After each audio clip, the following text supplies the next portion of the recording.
ನಮಾಮಿ ಶಂಕರ. ಸದಾಶಿವ ಸಮಾರಂಭಂ ಶಂಕರಾಚಾರ್ಯ ಮಧ್ಯಮಾಂ ಅಸ್ಮದಾಚಾರ್ಯ ಪರ್ಯಂತಂ ವಂದೇ ಗುರು ಪರಂಪರಾಂ.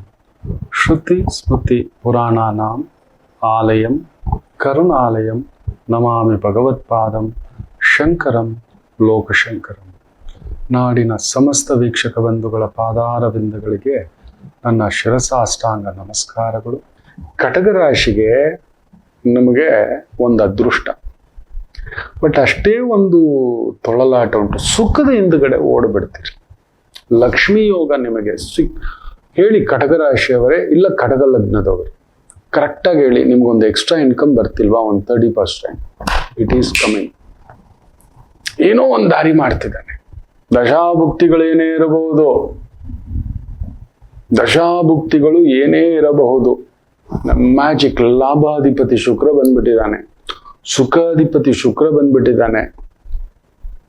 ಈ ಒಂದು ಗುರು ಪುಷ್ಯಾಮೃತ ಯೋಗ ನಡೆಯುವಾಗ ಕಟಕ ರಾಶಿಯವರಿಗೆ ಶತ್ರುಗಳೆಲ್ಲ ಮಿತ್ರರಾಗ್ಬಿಡ್ತಾರೆ, ಎಲ್ಲ ಮಣ್ಣಾಗಿ ಹೋಗ್ಬಿಡ್ತಾರೆ. ಅಲ್ಲಿ ನೋಡಿ, ಬುಧ ಮಲಗ್ಬಿಟ್ಟಿದ್ದಾನೆ. ತೃತೀಯಾಧಿಪತಿ 12ನೇ ಮನೆಗೆ ಬಂದಾಗ ಅಲ್ಲೊಂದು ವಿಪರೀತ ರಾಜಯೋಗ, ನೀಚ ಭಂಗ ರಾಜಯೋಗ ಬೇರೆ, ವಿಪರೀತ ರಾಜಯೋಗ ಬೇರೆ. ನೆನಪಿಟ್ಟುಕೊಳ್ಳಿ, ವಿಪರೀತ ರಾಜಯೋಗ ತುಂಬಾ ನಾನು ಆ ಥರದ್ದು ನೋಡಿದ್ದೇನೆ. ಕೆಟ್ಟವನು ಕೆಟ್ಟು ವಿಪರೀತ ರಾಜಯೋಗ. ಕಟಕ ಲಗ್ನ 6ನೇ ಮನೆಯಲ್ಲಿ ಶುಕ್ರ ರಾಹು, ನನಗೆ ಈಗಲೂ ನೆನಪಿದೆ. 7ನೇ ಮನೆಯಲ್ಲಿ ಚಂದ್ರ, ಒಂದು ದೊರೆಸಾನಿ ಜಾತಕ. ಸುಖಾಧಿಪತಿ 6ನೇ ಮನೆ, ಸುಖ ಸುಖ ಸುಖ ಅಂತ ಅಧಿಕಾರ ಇನ್ನೊಂದು ಅಂತ ಅದು ನೋವು ಕೊಟ್ಬಿಡ್ತ ತಾಯಿಗೆ. ಶತ್ರುಗಳು ಹಾಗೆ, ಯಾರು ಏನು ಮಾಡ್ಲಿಕ್ಕಾಗ್ಲಿಲ್ಲ, ಬೇರೆ ಅನ್ಯಾಯದ ಭಾವ ಆಗೋಯ್ತು. ತಾಯಿಗೆ ತುಂಬಾ ಬಾಧೆ ಕೊಟ್ಬಿಡ್ತು. ಶುಕ್ರ 4ನೇ ಮನೆ ರಾಹು, ವಿಚಿತ್ರವಾದಂತ ವೈಪರೀತ್ಯ ಇದ್ದಂತ ಒಂದು ಕಾಯಿಲೆ ಇತ್ತು. ಆದ್ರೆ ಶತ್ರುಗಳನ್ನ ಹಿಮ್ಮೆಟ್ಟಿಸ್ತಕ್ಕಂತ ಒಂದು ಶಕ್ತಿ ಕೊಟ್ಟಿತ್ತು. ವಿಪರೀತ ರಾಜಯೋಗವಾಗಿ ಮಾರ್ಪಾಟಾಗ್ಬಿಡ್ತು 12ನೇ ಮನೆ ನೋಡ್ತಿದ್ದ ಹಾಗೆ. ನಿಮಗೂ ಅಷ್ಟೇ, ಕರ್ಕಾಟಕ ರಾಶಿಯವರಿಗೆ, ಕರ್ಕಾಟಕ ಲಗ್ನದವರಿಗೆ ಮುಖ್ಯವಾಗಿ ಈ ಒಂದು ಗುರು ಪುಷ್ಯಾಮೃತ ಯೋಗ ಖಂಡಿತ ಹೇಳ್ತಾನೆ. ಕುಟುಂಬ, ಓಡಾಟ, ಸುತ್ತಾಟ, ಕೆಲಸ, ಕಾರ್ಯ, ವೃತ್ತಿ ಇವುಗಳೆಲ್ಲದರಲ್ಲೂ ಒಂದು ತುಂಬಾ ದೊಡ್ಡ ಒಂದು ಬದಲಾವಣೆಗಳನ್ನ, ಆನಂದವನ್ನ ಕೊಡ್ತಕ್ಕಂಥದ್ದಾಗುತ್ತದೆ ವೈಶಿಷ್ಟ್ಯವಾಗಿ. ಸೂಪರ್. ತುಂಬಾ ಚಂದ ಉಂಟು, ಸದ್ಬಳಕೆ ಮಾಡಿಕೊಳ್ಳಿ. ವಾಹನ ಯೋಗ, ಮನೆ ಯೋಗ, ಮಹಾಲಕ್ಷ್ಮಿ ಯೋಗ, ಮದುವೆ ಇಲ್ಲದವರಿಗೆ ಮದುವೆ ಯೋಗ, ಕುಟುಂಬ ಯೋಗ ಇವುಗಳುಂಟು. ಬಾಟ್ ಗುರುವಿಂದ ಗುರುವಿಗೆ 6ನೇ ಮನೆಯವನು ಯಾರು ಅಂತ ನೋಡ್ತೀವಿ, ಅವನು ಎಲ್ಲಿದ್ದಾನೆ ಅಂತ ನೋಡ್ತೀವಿ. ಅವನು ಬಂದು ನಿಮ್ಮಲ್ಲೇ ಇದ್ದಾನೆ. ಸೊ ನಿಮಗೆ ನೀವೇ ಭಾರ ಆಗ್ತೀರಿ, ತೊಳಲಾಟ ಮಾಡ್ಕೋತೀರಿ. ಮಕ್ಕಳ ವಿಚಾರ, ಮನೆ ವಿಚಾರ, ಹಿರಿಯರ ವಿಚಾರ, ಅದನ್ನ ತೀರಾ ತಲೆ ಕೆಡಿಸ್ಕೊಳ್ತಕ್ಕಂಥದ್ದಾಗುತ್ತೆ. ಇರುವುದರಲ್ಲಿ ತೃಪ್ತಿ ಕೊಡಿಸೋಕ್ ಬಿಡೋದಿಲ್ಲ. ಸುಖಾಧಿಪತಿ ಬಂದಿದ್ದಾನೆ, ಲಾಭಾಧಿಪತಿ ಬಂದಿದ್ದಾನೆ, ಶುಕ್ರ ಅಸ್ತಂಗತ ಆಗ್ತಾನೆ. So it is most beautiful. 2ನೇ ಮದುವೆ, 2ನೇ ಮಗು, 2ನೇ ಮನೆ, 2ನೇ ಕುಟುಂಬ, 2ನೇ ಜೀವನ, ಫ್ಯಾಂಟಾಸ್ಟಿಕ್. ನೋಡಿ, ಆ ಗುರು ಪುಷ್ಯಾಮೃತ ಯೋಗ ನಡೆಯುವಾಗ ಕೇಂದ್ರಾಧಿಪತಿ ಕೇಂದ್ರದಲ್ಲೇ ಇದ್ದಾನೆ, ಕುಜ. That is a beautiful. ಕರ್ಕಾಟಕ ರಾಶಿಯವರಿಗೆ ಅಂದವೇ ಅಂದ. ಬಟ್ ಏನಂದ್ರೆ, ಕೇತು ಇರೋ ಮನೆ ಧ್ವಂಸ ಮಾಡ್ತಾನೆ,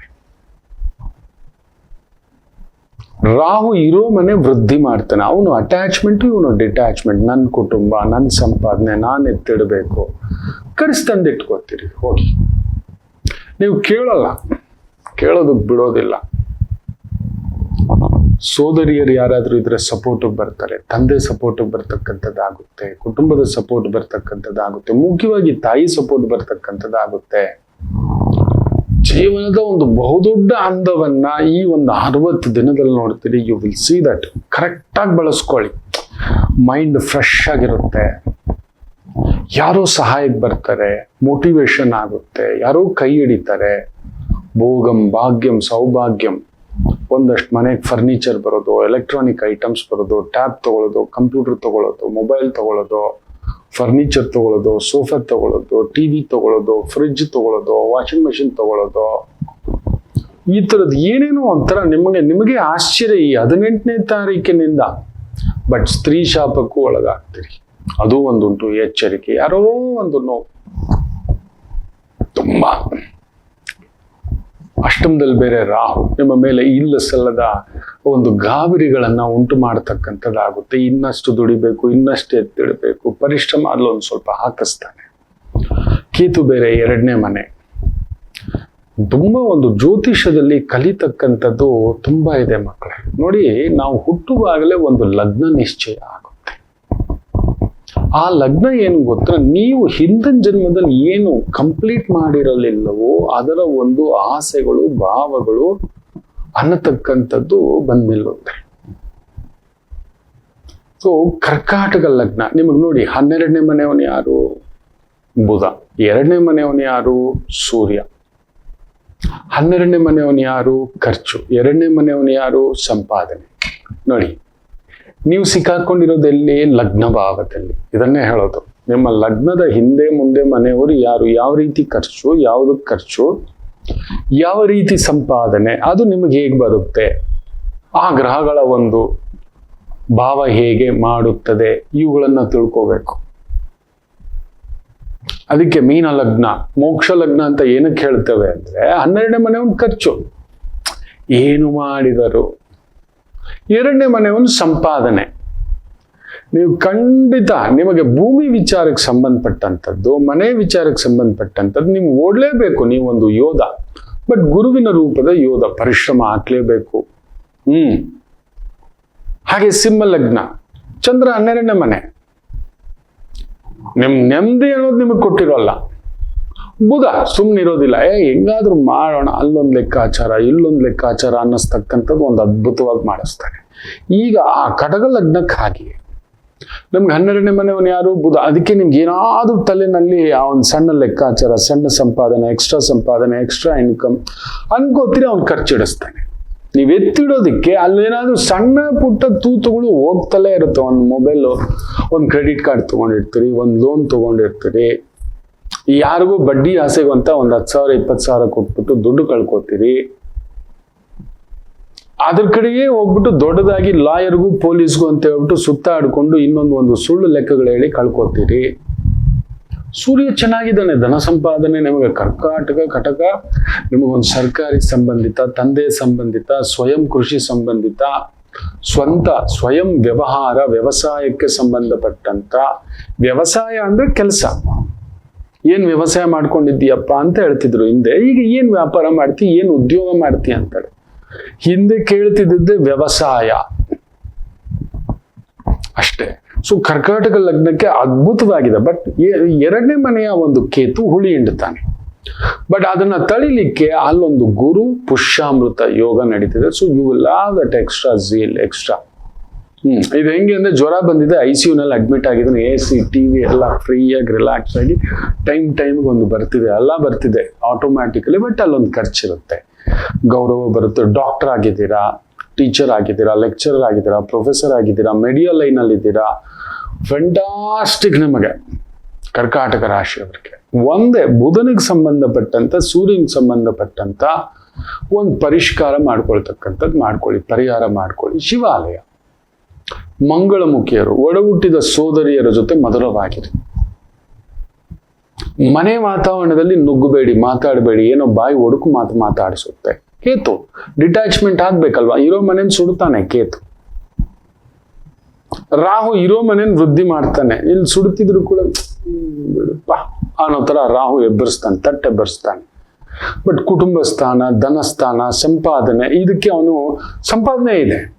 ಅನಗತ್ಯವಾಗಿ ಕೆಟ್ಟದನ್ನ, ಅಯ್ಯೋ, ಕೆಲವ್ರು ನೀವು ಯಾರನ್ನಾದ್ರೂ ಕೇಳಿ, ಕೆಲವರು ಅಯ್ಯೋ ಏನೋ ಹೋಗಿ ಸರ್, ಅವ್ರು ಕೇಳ್ಬಿಟ್ಟಂದ್ರೆ ಜಗತ್ತಿನ ನರಕ ಎಲ್ಲ ಅವ್ರಿಗೆ. ಯಾವ CMಗಿಲ್ಲ. ಒಂದು ಬಾರಿ ನಮಗ್ ಸಮಸ್ಯೆ ಬಂದಾಗ CM ಸಾಹೇಬ್ರನ್ನ ನೆನೆಸ್ಕೊಳ್ಳಿ, ಬೇಡ ಒಂದು ಜಿಲ್ಲಾ ಕಲೆಕ್ಟರ್ನ ನೆನೆಸ್ಕೊಳ್ಳಿ, ಬೇಡ ಒಂದು ಕಾರ್ಪೊರೇಟರ್ನ ನೆನೆಸ್ಕೊಳ್ಳಿ, ಬೇಡ ನಮ್ಮೂರಿನ ಒಂದು ದೇವಸ್ಥಾನವನ್ನ ನೆನೆಸ್ಕೊಳ್ಳಿ. ಅಲ್ಲಿ ನೋಡಿ ಆ ಸದಾಶಿವ ಹೆಂಗಿರ್ತಾನೆ ಅಂದ್ರೆ, 3 ರೂಪಾಯಿ ವ್ಯಕ್ತಿ ಬರ್ತಾನೆ, ಅವ್ನಿಗೆ ಯೋಗ್ಯತೆ ಇಲ್ಲ ಅಂದ್ರೂ ಕೂಡ ಬಂದ್ಬಿಟ್ಟು ಶಿವ ಅಂತಾನೆ. 3 ಕೋಟಿ ಅವನು ಬರ್ತಾನೆ, ಶಿವ ಅಂತಾನೆ. ಇಬ್ಬರಿಗೂ ಬೇಜಾರು ಮಾಡ್ಕೊಳ್ದೆ ದರ್ಶನ ಕೊಡ್ತಿರ್ತಾನೆ. 12 ಗಂಟೆಗೂ ಒಬ್ಬ ಶಿವ ಅಂತಾನೆ, ಆಯ್ತಪ್ಪ ಅಂತಾನೆ. ಬೆಳಿಗ್ಗೆ 1 ಗಂಟೆಗೆ ಶಿವ ಅಂತಾನೆ, ಆಯ್ತಪ್ಪ ಅಂತಾನೆ. ಬೇಜಾರೇ ಮಾಡ್ಕೊಳ್ಳಲ್ಲ, ಬಾಗಿಲು ಹಾಕೊಳ್ಳಲ್ಲ, ಬಾಗಿಲು ಮುಚ್ಕೊಳ್ಳಲ್ಲ. ತೆಗೆದಿಟ್ಟರೆ ಪೂರ್ಣ ದರ್ಶನ ಭಗವಂತ, ನೆನೆಸ್ಕೊಂಡ್ರೆ ಪೂರ್ಣ ನೆನಪು ಭಗವಂತ. ಅವನು ಯಾವತ್ತಾದ್ರೂ ಇಲ್ಲ ಅಂತನ ಬೇಜಾರು ಮಾಡ್ಕೋತಾನ? ಇಲ್ವೇ ಇಲ್ವಲ್ಲ. ನಾವಾಗಲ್ಲ. ಅಯ್ಯೋ ಕೆಲವ್ರನ್ನ ಕೇಳ್ಬಿಟ್ರೆ ಬರೀ ಅದೇ ಮಾತಾಡೋದು. ಗೊತ್ತಿಲ್ಲಪ್ಪ, ಹಂಗಿದೀಯಪ್ಪ, ಹಿಂಗಿದೀಯಪ್ಪ. ಇವ್ರ ಕೈಗೆ ರಾಜ್ಯ ಕೊಟ್ಬಿಟ್ರೆ ಹೇಗೆ, ಇವ್ರ ಕೈಗೆ ಇಷ್ಟು ದೊಡ್ಡ ಸಂಸ್ಥಾನ ಕೊಟ್ಬಿಟ್ರೆ ಹೇಗೆ, ವ್ಯವಸ್ಥೆ ಕೊಟ್ಬಿಟ್ರೆ ಹೇಗೆ, ಅಲ್ಲೊಂದು ತಳಮಳವೇ. ಬರೀ ನೆಗೆಟಿವ್ ಹೇಳೋದು. ಅಯ್ಯೋ ನನ್ನ ಮಗಳ ಫೀಸ್ ಕಟ್ಟಿಲ್ಲ, ಅಯ್ಯೋ ಈ ಆಸ್ಪತ್ರೆ, ಅಯ್ಯೋ ಇದು, ಬರೀ ಇದೆ ಹೇಳೋದು, ಬರೀ ನೆಗೆಟಿವ್ ಹೇಳೋದು.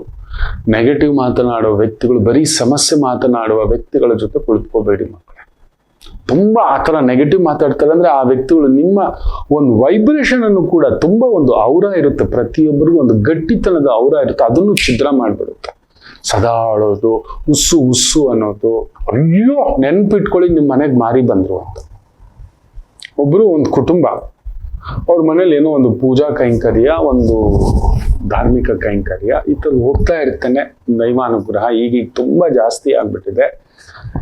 ಇರೋದಕ್ಕಿಂತ ಹೊರಗಡೆ ಹೋಗೋದು ಜಾಸ್ತಿ ಆಗ್ಬಿಟ್ಟಿದೆ. ಅದ್ರಲ್ಲಿ ಒಂದು ತೃಪ್ತಿಯೂ ಇದೆ. ಹೋಗಿದ ತಕ್ಷಣ ಒಂದು ಯಾರೋ ಹಿರಿಯರು 1-3 ಜನ ಕೂತಿದ್ರು, ಮಾತುಕತೆ, ಪ್ರಸಾದ, ಇನ್ನೊಂದು ಲೋಟ ಏನೋ ತಗೊಬಂದ್ರು. ತಗೊಳ್ಳಿ ಅಂತ ಹಿಂಗ್ ತಗೋಬೇಕಾದಾಗ್ಲಿ ಏನೋ ಅನ್ನಿಸ್ತು, ಈ ಮನೆಯಲ್ಲಿ ಏನೋ ನಡೀತಿದೆ, ಯಾರೋ ಬಂದಿದ್ದಾರೆ, ಈ 3 ತಿಂಗಳಿಂದ ನಿಮ್ಮ ಮನೇಲಿ ಒಂಥರ ಅಸ್ತವ್ಯಸ್ತ ಆಗ್ತಿದೆ ಅಂತ ಹೇಳ್ದೆ. ಗಾಬರಿ ಆಗ್ಬಿಟ್ರು. ಒಂಥರ ಆರೋಗ್ಯ ಇಲ್ಲ, ಮನಸ್ಸಿಗೆ ಸರಿ ಇಲ್ಲ, ಯಾವ ಶುಭ ಕಾರ್ಯಗಳು ಆಗ್ತಿಲ್ಲ, ಏನ್ ಅಂದ್ಕೊಂಡ್ರು ಯಾವುದು ನಡೀತಿಲ್ಲ, ಏನೋ ಒಂದು ತಳಮಳದ ಸೂಚನೆ ಆಗಿಬಿಟ್ಟಿದೆ ಅನ್ನತಕ್ಕಂಥದ್ದು.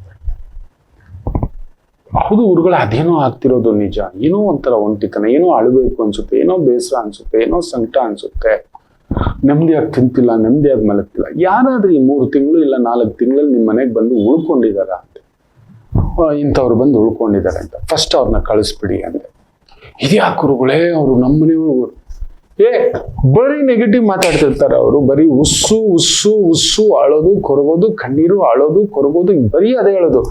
ನನಗೆ ಹಿಂಗ ಆಗ್ಬಿಟ್ಟಿದೆ, ನಮ್ಮವ್ರಿಗೆ ಹಿಂಗ ಆಗ್ಬಿಟ್ಟಿದೆ, ಇದಾಗ್ಬಿಟ್ಟಿದೆ, ಬರೀ. ಅಂಡ್ ಬೇರೆ ಟಿವಿ ಹಾಕೊಂಡು ಬ್ರೇಕಿಂಗ್ ನ್ಯೂಸ್ಗಳು ನೋಡೋದು.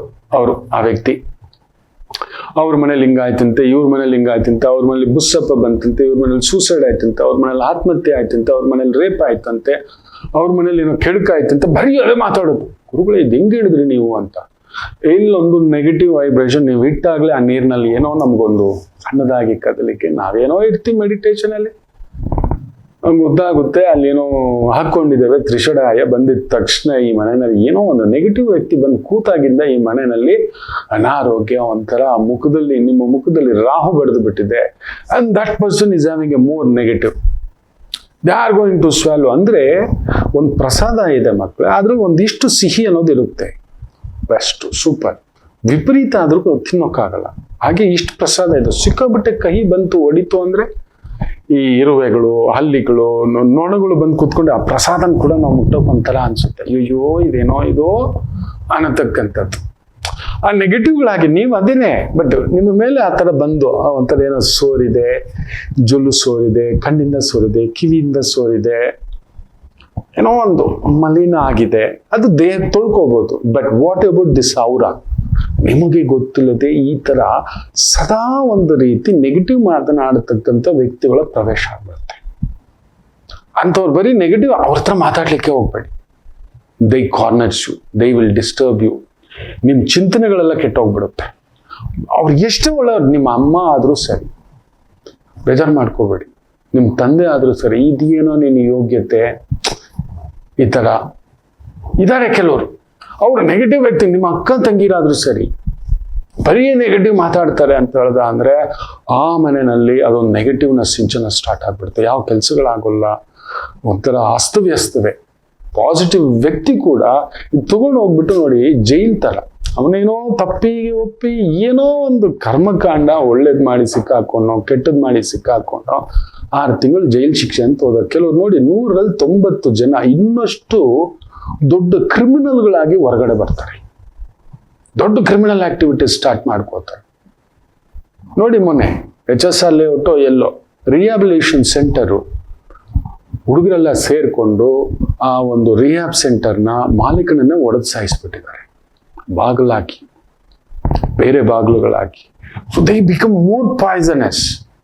ಅಲ್ಲಿ ಹೋಗಿದ್ದೇನಕ್ಕೆ ಆ ಪಾಯ್ಸನ್ನ ಬಿಡುಗಡೆ ಮಾಡಲಿಕ್ಕೆ. ಬಟ್ ಅವ್ರ ಜೊತೆಗಳು ಸೇರ್ಕೊಂಡು ಅವ್ರು ಇನ್ನಷ್ಟು ವಿಕೃತಿ ಆಗ್ಬಿಟ್ಟಿದ್ರು. ಸೊ ಈ ತರದ ಒಂದು ವಿಕೃತಿ ಅಂತ ಹೇಳಿದ್ರೆ ವಿಕೃತಿಯವರೇ ಬರ್ಬೇಕು ಅಂತಲ್ಲ, ಈ ತರ ವಿಕೃತಿಯ ಮಾತುಗಳು ಕೂಡ ಬರೀ ಕೆಟ್ಟದ್ದೇ ಹೇಳೋದು, ನೆಗೆಟಿವ್. ಅಯ್ಯೋ ನನ್ನ ಜೀವನ ಇಷ್ಟೇ ಸ್ವಾಮಿ, ಅಯ್ಯೋ ಅದಿಷ್ಟೇ ಸ್ವಾಮಿ, ಅಯ್ಯೋ ಉದ್ಧಾರಕ ಇಲ್ಲ ಸ್ವಾಮಿ, ಅಯ್ಯೋ ದುಡ್ಡಿಲ್ಲ ಸ್ವಾಮಿ, ಅಯ್ಯೋ ನನ್ನ ಗಂಡ ಹಿಂಗೆ ಸ್ವಾಮಿ, ಅಯ್ಯೋ ನನ್ನ ಹೆಂಡತಿ ಹಿಂಗೆ ಸ್ವಾಮಿ.